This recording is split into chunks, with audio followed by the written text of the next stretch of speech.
A little bit. That's my hair. Hair looks good. And there I was, rolling through the desert in a race car with no name. EMC recap, take 59, morning of the race. Woke up like a kid at the Chuck E. Cheese, smiling, grinning from ear to ear, ready to go racing. Had my little Pedialyte, trying to stay hydrated. So I got down there about daylight. It's like negative 30 in the desert. We freezing our baguettes off and said, let's do it.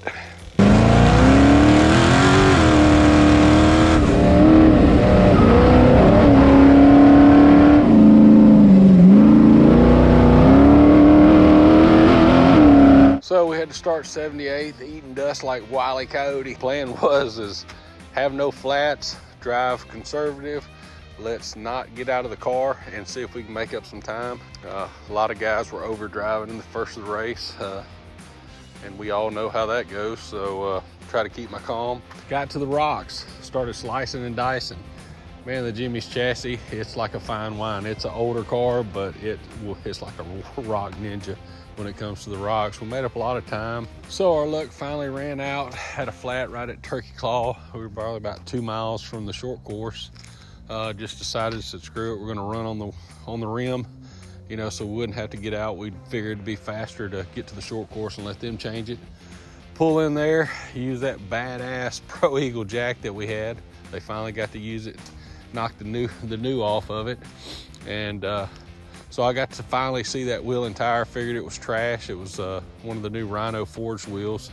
Man, there wasn't nothing wrong with it but the ring. It busted the beadlock ring, but the wheel's still good, ready to go. So, you know, they're a little bit more money, but they're worth it. So we run a maximum transmission. They're turbo 400. In our old 400, we used to, first gear was known as the trailer loading gear. We switched to maximum, they put that new custom valve body in there, and we can actually use first gear. It doesn't just slam into first. Make you be wearing a dollar collar at the end of the day. So rough. Chris cried all day, you know.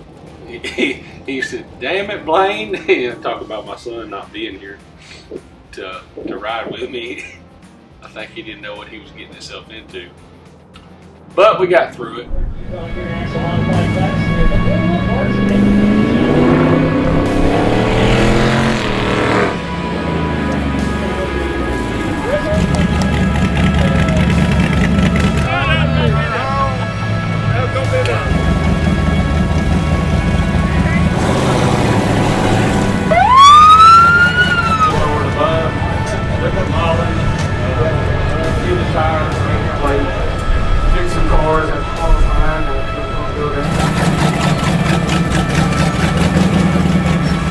I'd like to thank the good Lord above for getting us there, keeping us safe.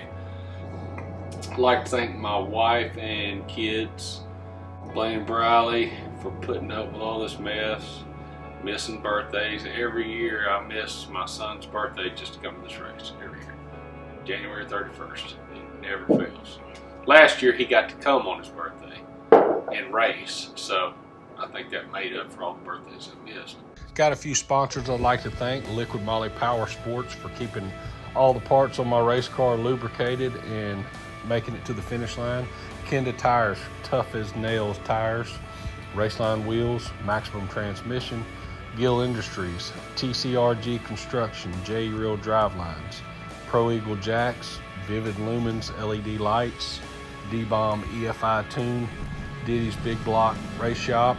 SCS Transfer Case, Down Home Meats, Sky Oilfield Services, Warren Industries, and 7.5 Media for making all this happen. Thank you again. So how does it feel today, finishing top 20, you know, and... Dude, it still hadn't hit. It still hadn't hit yet because I'm so tired right now. I'm about to fall asleep because I got to race tomorrow for another 10 hours. It's so stupid. You know, I've been trying to finish this race since, man, probably 18. I mean, been so close so many times. And, you know, just right as we were entering Turkey Claw was the last rock crawl to the finish line. And the heim joint started, I guess, just coming apart. Didn't come apart, but it got real loose and it started kathonking.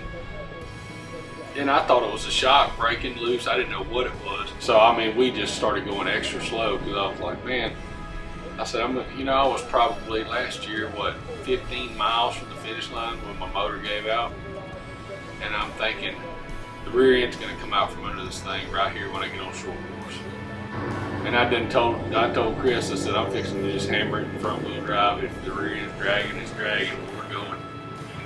But you did, and that's what I told him. We're going along, and he's like, "Yeah, we're about to make it." I said, "Shut up, you're gonna jinx this." I said, "I don't even want to talk about it. Don't even say anything." Cool. So what's next after this? We will go to Rush, Kentucky. That's going to be more of a woods kind of course, wood race, kind of mountainy, or hills. Let's say dirt hills, and usually it rains there and it turns into a woods mud race. Everything changes, gear ratios change. Now we'll go through tree dodging where we're weaving in and out of trees and crossing creeks and mud, So, yep, I think I'm good. About 30 minutes, so. Has it been that well? Yes, sir. I can fall asleep here. Here.